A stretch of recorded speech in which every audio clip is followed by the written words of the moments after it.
Everyone, welcome back to my YouTube channel. आज मैं आप सभी के लिए लेकर आई हूँ क्लास 9th की ज्योग्राफी की बुक का चैप्टर 3। तो दिस इज़ अ पार्ट 2। जिसने पार्ट 1 नहीं देखा उसकी लिंक डिस्क्रिप्शन बॉक्स में है। अगर वीडियो अच्छा लगे तो वीडियो को लाइक एंड चैनल को सब्सक्राइब ज़रूर करें। तो चलिए आगे चलते हैं जहाँ से हमने चैप्टर छोड़ा था। जो नर्मदा नदी है वो राइज कहाँ से करती है? वो राइज करती है हमारी मध्य प्रदेश में अमरकंटक पहाड़ी के पास है। तो ये पश्चिम की ओर एक भ्रंश घाटी में बहती है और समुद्र तक पहुंचने के पूरा जो इसका प्रोसेस है उसमें ये नदी बहुत ही में दर्शनीय स्थलों का निर्माण करती है।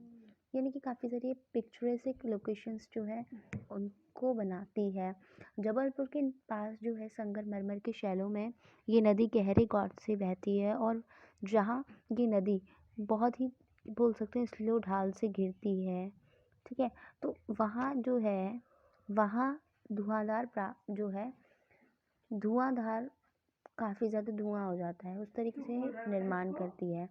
उसके बाद आपको दे रखा है कि उसके बाद आपको दिया गया है कि हमारे जितने भी सभी ट्रिब्यूटरीज़ हैं, ठीक है, नर्मदा की जितनी भी ट्रिब्यूटरीज़ हैं वो बहुत छोटी हैं और इनमें से ज़्यादातर जो हैं वो किस तरीके से हैं, वो छोटी भी हैं और राइट एंगल जो होता है ना, राइट एंगल, ठीक है, राइट एंगल पर मुख्य धारा से मिलती हैं। और नर्मदा के जितने भी बेसिन हैं वो मध्य प्रदेश और गुजरात के कुछ पार्ट्स में क्या हैं, कुछ पार्ट्स में कवर हैं, यही बताया गया है।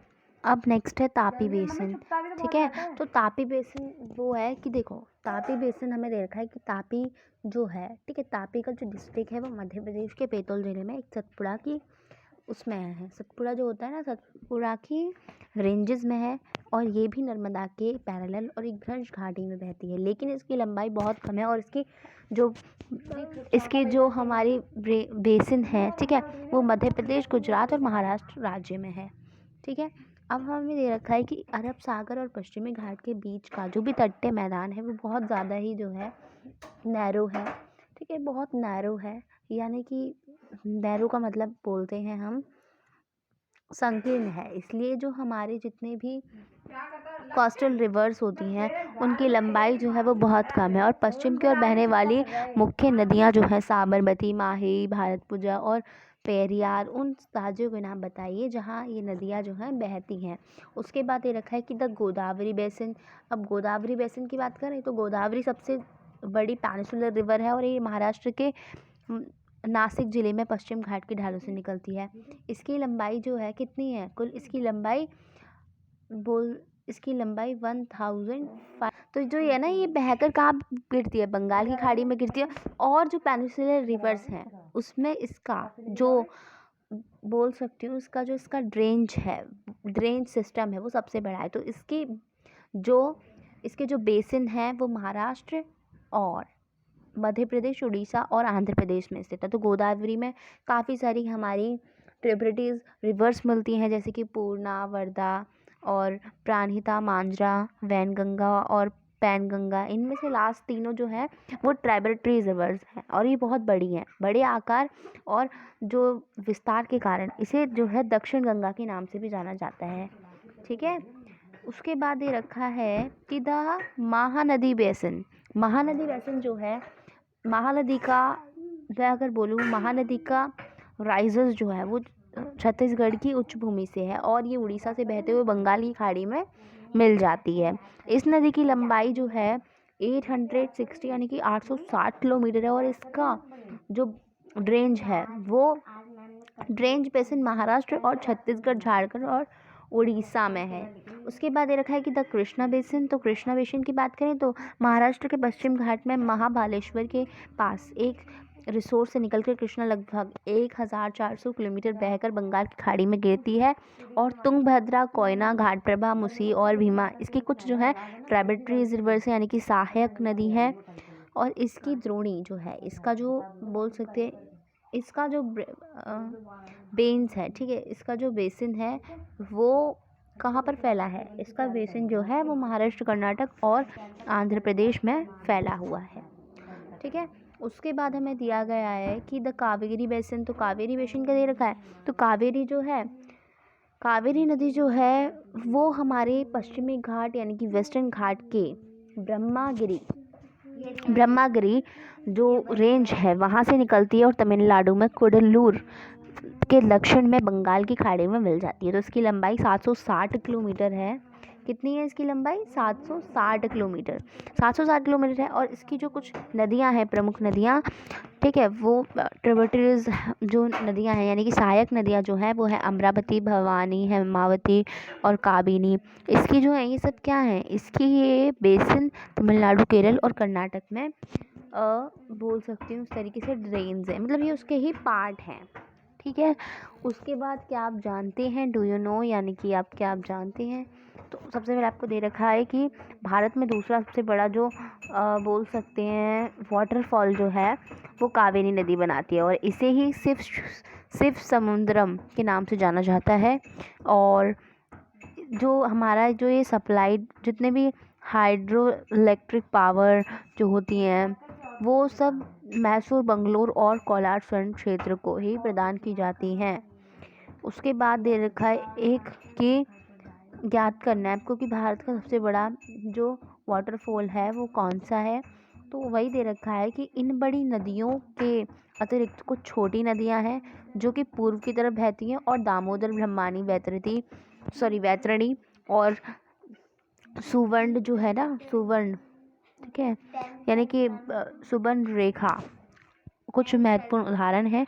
अपने एटलस में जो इनकी जो स्थिति है उसको आपको ज्ञात करना है। फिर आप जानते हैं, डू यू नो, यानी कि 71% यानी कि पृथ्वी के जो हमारा वर्ल्ड है उसका जो सरफेस है उसको लगभग 31% वाटर जो है ना, वाटर का जो पार्ट है ना वाटर का, उससे ढका है। लेकिन इसका 97% जो है वाटर जो है, इसका 97% जो वाटर है वो सॉल्ट वाटर है, ठीक है, नमकीन है।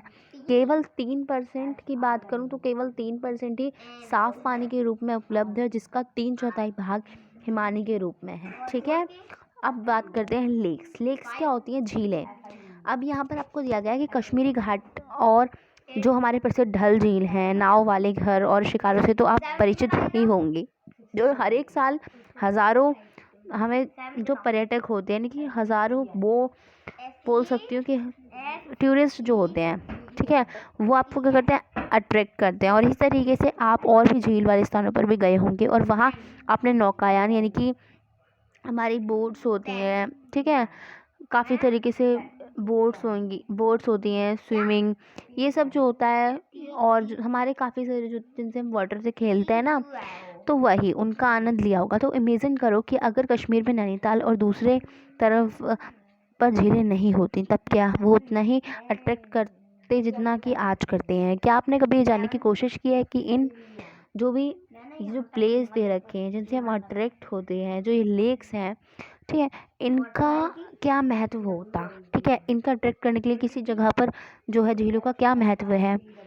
उसके बाद दे रखा है कि जो हमारा टूरिस्ट जो होता है, ठीक है, यानी कि टूरिस्ट जो है, ठीक है, तो वही दे रखा है कि टूरिस्ट के अट्रैक्ट के अतिरिक्त मानव के लिए यानी कि कोई भी ह्यूमन है उसके लिए और कारण से भी झीलों का महत्व है।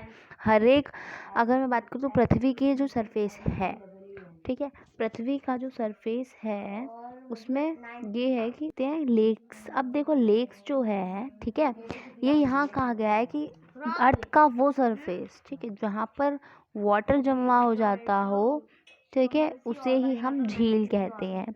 तो क्या आप जानते हैं कि बड़े आकार वाली जो झीलें होती हैं उनको समुद्र कहा जाता है?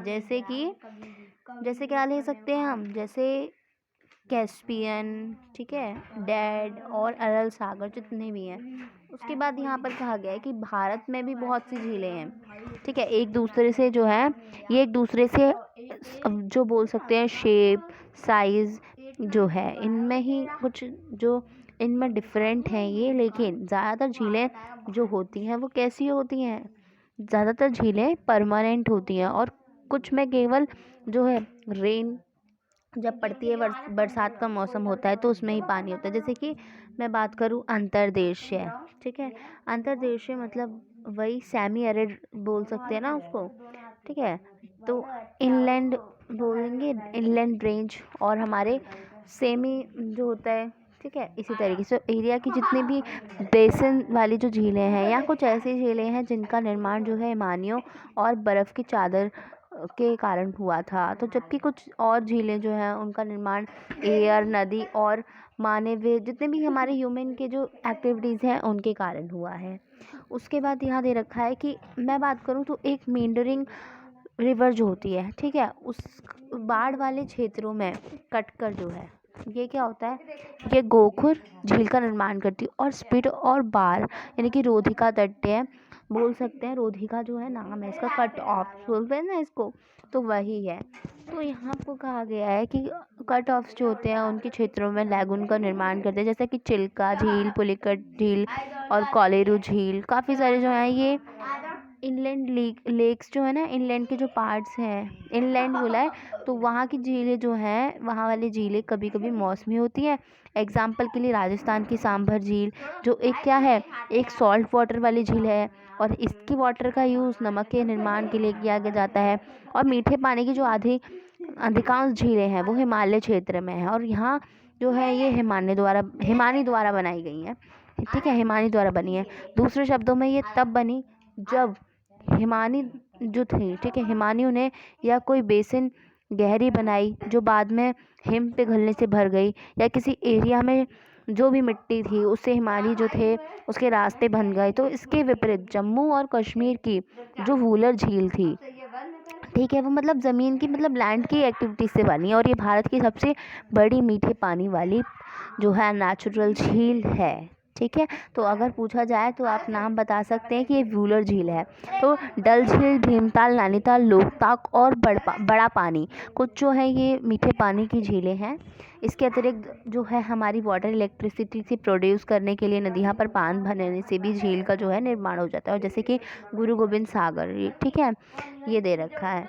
उसके बाद आपको कहा गया है कि make a list of natural and artificial lakes with the help of the atlas, यानी कि एटलस की मदद से आप लोग प्राकृतिक यानी कि नेचुरल और मानव निर्मित जो झीलें हैं उनकी जो टेबल है एक तैयार कीजिए।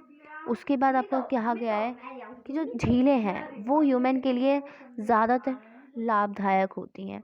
अब एक झील जो है, ठीक है, एक झील नदी के बहाव को सुचारू बनाने में हेल्प कर होती है, ठीक है। अब ज़्यादातर रेन के समय ये बाढ़ को रोकती है और सूखे के मौसम में ये पानी के बहाव को संतुलित करने में हेल्प करती है। तो झीलों का जो यूज़ है वो हमेशा वाटर इलेक्ट्रिसिटी प्रोड्यूस करने में भी किया जाता है। ये आसपास के एरियाज़ की जलवायु को सामान्य बनाती है यानी कि इक्वल बनाती है, और जो हमारा वाटर है ना, देखो जो हमारा वाटर, ठीक है, वाटर फ्लो जो होता है उसको भी संतुलित रखती है। झीलों की जितनी भी नेचुरल ब्यूटी है, ठीक है, जो हमारा एक्वेटिक सिस्टम है, ठीक है, एक्वेटिक सिस्टम को भी ये क्या करती है, संतुलित करती है, मेंटेन रखती है। और झीलों का जितना भी नेचुरल ब्यूटी है उसको भी उसकी इन्हेंस को बढ़ाती है और हमें मनोरंजन जो है उसको भी प्रोवाइड करती है। उसके बाद आपको दे रखा है role of river in the economy, यानी कि नदियों की अर्थव्यवस्था में महत्व। तो मैं बात करूँ तो पूरे मानव इतिहास में नदियों का ज़्यादातर महत्व रहा है। नदियों का जो जल है वो बहुत ही मूल यानी कि बहुत ही फंडामेंटल नेचुरल इम्पोर्टेंट रिसोर्स है। और ज़्यादातर की बात करूँ तो और अनेक मानवीय जितने भी ह्यूमन हिस्ट्री है, ह्यूमन एक्टिविटी के लिए अनिवार्य है। तो यही कारण है कि नदियों के तट ने प्राचीन काल से ही अधिवासियों को अपनी ओर जो है अट्रैक्ट किया है, और ये गांव और बड़े शहरों में चेंज हो चुके हैं। अपने राज्य के उन शहरों की एक सूची तैयार कीजिए जो नदी के किनारे स्थित है, लेकिन भारत जैसे देश के लिए जहाँ की आधी जनसंख्या जो है वो क्या करती है, जो आधी जनरेशन है वो स्पेशल सिग्निफिकेंस करती है किस पर, तो वो क्या करती है, वो किसानों पर निर्भर है। वहाँ सिंचाई, नौ संचालन और वाटर इलेक्ट्रिसिटी निर्माण में नदियों का बहुत ज़्यादा जो है वो बहुत महत्व है उनका, ठीक है, बहुत ही स्पेशल बोल सकते हैं एक तरीके से। उसके बाद आपको दे रखा है, तो देखो ये जो हमें यहाँ पे मैं बोल रही हूँ ना आपसे कि वाटर इलेक्ट्रिसिटी, तो वाटर इलेक्ट्रिसिटी नहीं बोलेंगे, उसकी जगह हम इरिगेशन और नेविगेशन पावर बोलेंगे, ठीक है। तो हाइड्रो पावर, नेविगेशन और इरिगेशन बोलेंगे। ये तो मैं आपको शॉर्ट में बोल रही थी समझाने के लिए। उसके बाद दे रखा है रिवर पॉल्यूशन। रिवर पॉल्यूशन की बात करूँ तो जो नदी है, ठीक है, यानी कि रिवर जो है वो वाटर की घरेलू और इंडस्ट्रियल म्युनिसिपल किसान में बढ़ती मांग के कारण इसकी जो गुणवत्ता है, यानी कि जो इसकी डिमांड है वो बहुत ज़्यादा बढ़ती है, ठीक है। इसके परिणाम स्वरूप नदियों से ज़्यादा जल की ठीक है, ज़्यादा जल की जो है निकासी होती है, सीवेज होती है, और इनका जो इन्फ्लुएंट है वो घटता जाता है। दूसरी ओर जो भी प्रदूषण और कचरे जो है नदी में मिलते रहते हैं, ये केवल वाटर की जो वाटर की जो सेल्फ क्लीनिंग कैपेसिटी है उसको ही नहीं, बल्कि नदी की जितनी कैपेसिटी है उसको भी प्रभावित करता है। एग्जाम्पल के लिए मैं बात करूँ तो एग्जाम्पल ले लेते हैं कि गंगा नदी जो है, ठीक है। तो देखो, वाटर में जो हमारा प्रवाह है, यानी कि फ्लो है, उसमें गंगा का जो पानी है, ठीक है, गंगा नदी का जो पानी है वो लगभग 20 किलोमीटर क्षेत्र में फैले बड़े शहरों की गंदगी को डिलीट करके क्या करता है, उसको पॉल्यूटेड करता है और शहर के कारण ऐसा इजी नहीं हो पाता, और ज़्यादातर नदियों में जो है वो प्रदूषण का जो लेवल है वो बढ़ता जा रहा है। तो नदियों में बढ़ते पॉल्यूशन के कारण इनको स्वच्छ बनाने के लिए और काम जो है और कार्य योजनाएं जो है लागू की गई हैं। क्या आपने कभी ऐसी योजनाओं के बारे में सुना है जो रिवर के पॉल्यूटेड एयर से हमारा स्वास्थ्य किस प्रकार प्रभावित होता है? तो बिना स्वच्छ पानी का मानव जीवन, इस विषय पर विचार करें और अपनी क्लास में एक बार फिर इस टॉपिक पर बात करें, ठीक है। तो अगर वीडियो अच्छा लगा हो तो वीडियो को लाइक एंड चैनल को सब्सक्राइब करना ना भूलें। अगर आप लोगों को क्वेश्चन आंसर्स की वीडियो चाहिए होगी तो मुझे ज़रूर कमेंट करना, तो मैं क्वेश्चन आंसर की वीडियो भी लेकर आऊँगी। तो मिलते हैं अब हम नेक्स्ट वीडियो में, तब तक के लिए bye bye and thanks for watching.